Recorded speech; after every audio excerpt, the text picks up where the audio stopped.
नमस्कार। प्रस्तुत है आज का चिंतन। पौधा तब बढ़ता है जब उसे खाद और पानी दोनों ही उचित मात्रा में मिलते रहें। यदि बीज ऐसी जमीन पर बोया जाए जिसमें उर्वरा शक्ति न हो, खाद का अंश न मिला हो, तो अच्छा बीज होते हुए भी वह उगेगा नहीं। इसी प्रकार जमीन में खाद का आवश्यक अंश होने पर उगे हुए पौधे को यदि पानी न मिले तो भी वह न बढ़ सकेगा और मुरझा कर सूख जाएगा। इसी प्रकार सुसंस्कारों का पौधा ज्ञान रूपी खाद और कर्म रूपी पानी पाकर बढ़ता है।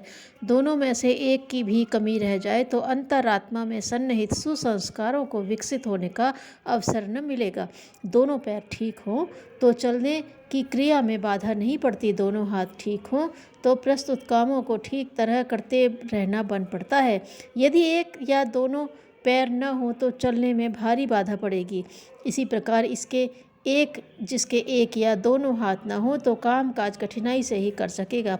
आत्मिक उन्नति के लिए ज्ञान और कर्म का वही महत्व है जो चलने के लिए पैरों का और करने के लिए हाथों का। लंगड़े लूले आदमी भी कुछ तो काम चलाते ही हैं, पर सर्वांग पूर्ण स्वस्थ होने पर जो संभव था वह कहाँ हो पाता है। आत्मोन्नति की प्रक्रिया सद्ज्ञान और सत्कर्म के अभाव में अस्त व्यस्त ही रहती है। मानवीय चेतना में जो सत तत्व है, इसके विकास का विधिवत प्रयत्न करना पड़ता है। इस प्रयत्न में कमी रहती है तो प्रगति का द्वार रुका ही पड़ा रहता है। दर्पण के आगे जिस प्रकार की आकृति आती है वैसा ही प्रतिबिंब दिखने लगता है। मानवीय चेतना को जैसे व्यक्तियों जैसे परिस्थितियों के सानिध्य में रहना पड़ता है वह वैसी ही बन जाती है। कसाई के घर में उत्पन्न हुआ बालक बड़ा होते होते अपने घर का व्यवसाय सीख कर उसी को चलाने लगता है। पुजारी ब्राह्मण के बालक में सेवा पूजा के संस्कार पढ़ते हैं और वयस्क होने पर उसके गुण कर्म स्वभाव अपने घर वालों जैसे ही ढलने लगते हैं। कसाई का बालक और पुजारी का बालक गुण कर्म स्वभाव की दृष्टि से परस्पर कितने विपरीत हैं। इसे देखकर यह निष्कर्ष सहज ही निकाला जा सकता है कि मनुष्य को जिन परिस्थितियों में रहना पड़ता है उधर ही उसकी प्रगति होने लगती है। आंतरिक प्रगति सही दिशा में होती रहे, इसके लिए बहुत सावधानी के साथ प्रयत्न करने पड़ते हैं। तत्वदर्शी ऋषियों ने इस संदर्भ में एक सांगोपांग जीवन दर्शन नीति शास्त्र पर एवं आचार संहिता का सुव्यवस्थित आधार निर्धारित किया है। उस निर्धारण का नाम है संस्कृति। संस्कृति का तात्पर्य ज्ञान और कर्म की उस व्यवस्था से है जो मानवीय चेतना को स्वस्थ दिशा में विकसित करने के लिए खाद पानी की तरह आवश्यक एवं उपयोगी सिद्ध होती है। यदि सद्विचारों को मस्तिष्क और अंतःकरण में स्थान देने के लिए प्रयत्न न किया जाए तो अपने जन्म जन्मांतरों के संग्रहित कुसंस्कार और आसपास के अनैतिक आकर्षण प्रभाव डालते रहेंगे और मनोभूमि दिन दिन दूषित होती चली जाएगी। शरीर में मैल भीतर से भी निकलता है और बाहर से भी जमता है। यह प्रक्रिया हमें चाहे कितनी ही अप्रिय क्यों न लगे, पर जो क्रम बना हुआ है वह तो रहेगा ही। उपाय केवल यही हो सकता है कि स्नान आदि से रोज रोज उस मैल की सफाई की जाती रहे। मन पर भी शरीर की ही भांति मैल जमता है। अपने संग्रहित कुसंस्कार भीतर से जोर मारते हैं और बाहरी वातावरण में बुराइयों का आकर्षण कुछ कम प्रबल नहीं है। दोनों के सम्मिश्रण से बुद्धि की एक अच्छी खासी आसुरी शक्ति उत्पन्न होती है, जिसका प्रभाव मन पर धीरे धीरे जमते रहने से आंतरिक स्तर अधोगामी होने लगता है। इस विपन्नता को रोकने के लिए हमें संस्कृति का अवलंबन ग्रहण करना पड़ता है। जिस प्रकार पानी और साबुन की सहायता से कपड़े का मैल छूटता है, उसी प्रकार मन पर जमे हुए मलिनता के परतों की सफाई सद्ज्ञान और सत्कर्म के आधार पर होती है। यह सुनिश्चित है कि आंतरिक उत्कृष्टता के आधार पर ही मनुष्य के स्वभाव में सद्गुणों को स्थान मिलता है और सद्गुणों द्वारा ही जीवन की विभिन्न दिशाओं में स्थायी प्रगति होती है। चोरी बेईमानी से कुछ लोग कुछ समय तक कुछ लाभ उठा लेते हैं, पर किसी महान और चिरस्थायी सफलता का आधार ये बुराइयां कभी भी नहीं हो सकती।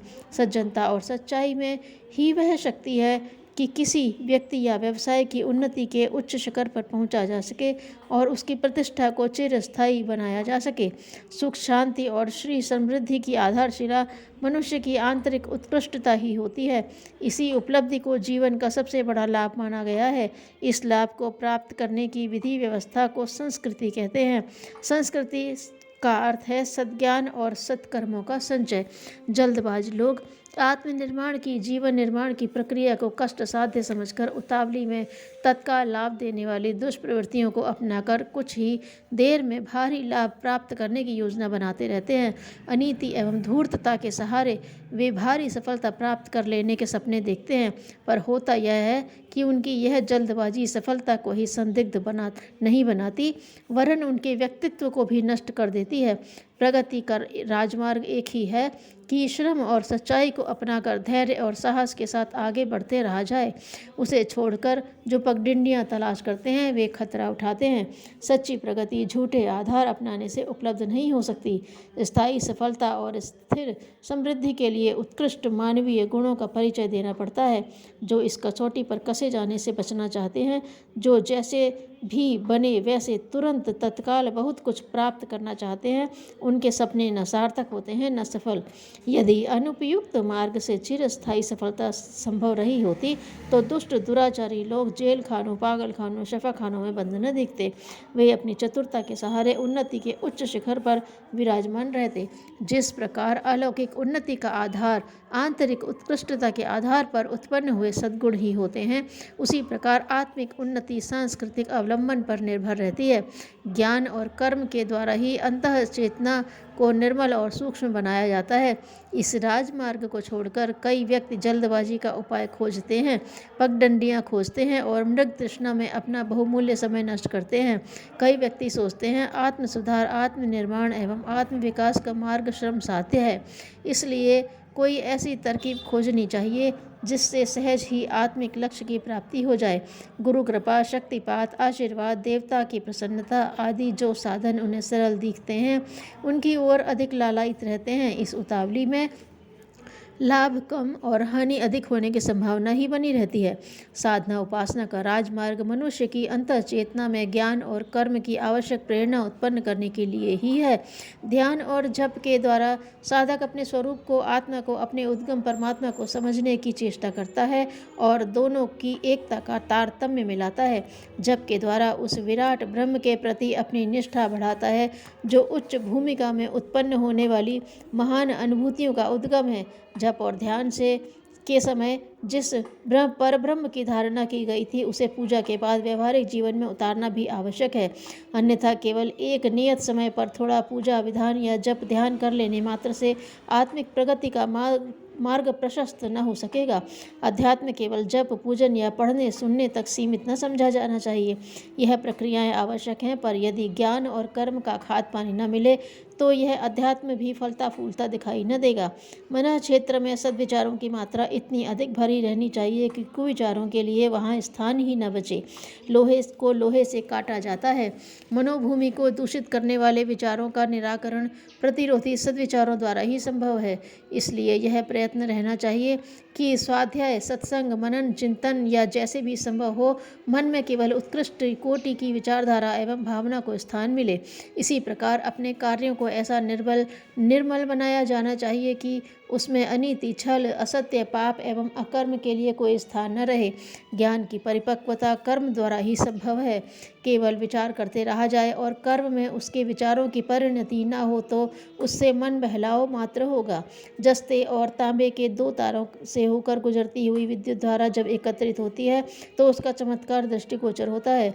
ज्ञान और कर्म अलग अलग रहें तो वे भार मात्र हैं, पर जब सद्विचारों के साथ सत्कर्मों की प्रक्रिया बनती है तो वह कर्म योग एक उत्तम योग साधना का रूप धारण करके आत्मकल्याण के लक्ष्य को पूर्ण करने में समर्थ हो जाता है। हम सुसंस्कृत बने, संस्कृति को अपनाएं, जीवन लक्ष्य की ओर राजमार्ग में चलें, ज्ञान और कर्म की उपासना करें, आंतरिक स्तर सुधारें और सत्प्रवृत्तियों को बढ़ाएं, तो ही हमारा कल्याण होगा तथा जीवन लक्ष्य की पूर्ति संभव बनेगी। धन्यवाद।